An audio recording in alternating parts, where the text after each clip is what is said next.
Bienvenue pour cette nouvelle séance d'histoire CM2, toujours au sujet de la Seconde Guerre mondiale, une séance qui s'appelle l'extermination des Juifs et des Tziganes.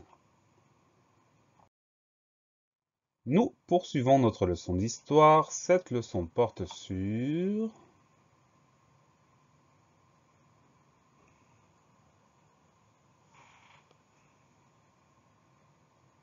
l'époque contemporaine.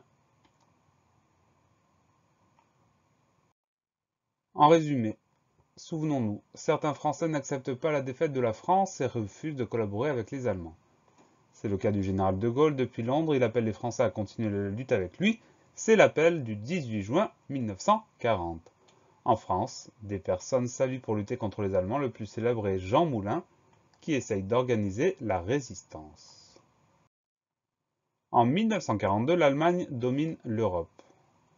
Donc les Allemands ont envahi quelques pays européens.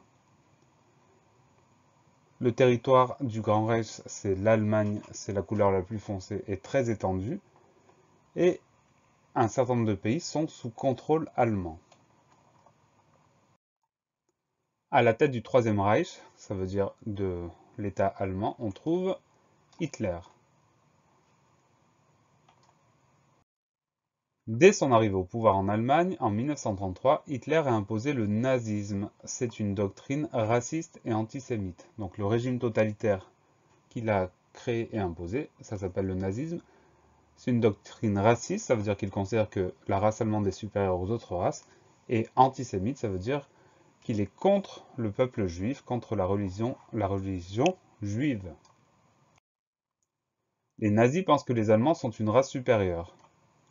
Ils considèrent que les Juifs et d'autres sont inférieurs et pervertissent la race allemande. Dès le début de la guerre, les nazis ont arrêté les Juifs et d'autres gens, les résistants, les opposants et les tziganes. Ils les ont envoyés dans des camps de concentration. Donc dans ces camps-là, les Allemands ont envoyé tous les gens dont ils ne voulaient plus qu'ils se mélangent aux Allemands.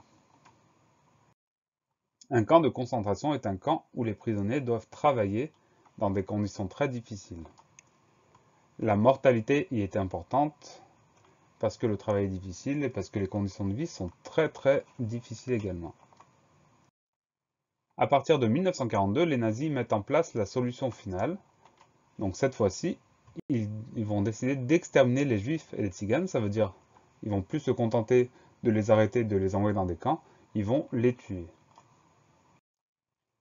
Des camps d'extermination sont ouverts. Donc là, on sort des camps de concentration, on ouvre des camps d'extermination où le but est de tuer un maximum de personnes.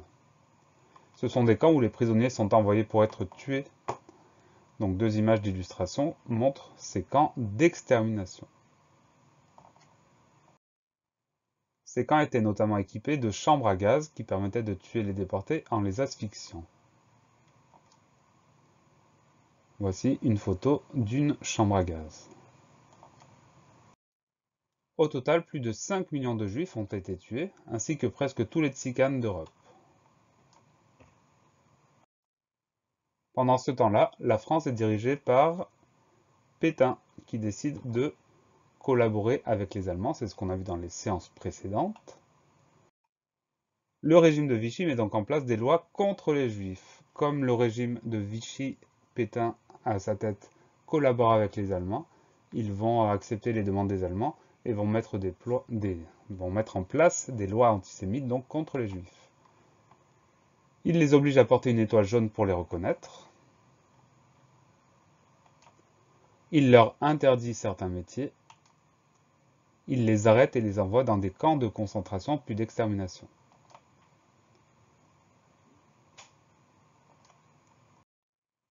Un des épisodes les plus terribles a eu lieu le 16 juillet 1942 à Paris. Répondant à la demande des nazis, les policiers français ont arrêté ce jour-là plus de 13 000 juifs. Tous ces juifs ont été enfermés dans un vélodrome avant d'être déportés dans un camp d'extermination. Cet épisode est connu sous le nom de rafle du Veldiv. C'est le nom de ce gymnase, le vélodrome d'hiver. Donc ce jour-là, cet épisode-là, durant laquelle la police française a arrêté 13 000 personnes avant de les envoyer dans les camps de la mort. On appelle ça la rafle du Veldiv. Nous allons étudier 2 témoignages. La lecture des documents vous permettra, comme à chaque fois, de répondre à quelques questions. Vous allez vous mettre au travail, vous répondez aux questions sur votre cahier, et la correction de ces questions aura lieu dans la deuxième vidéo. Donc, travaillez bien et à tout à l'heure.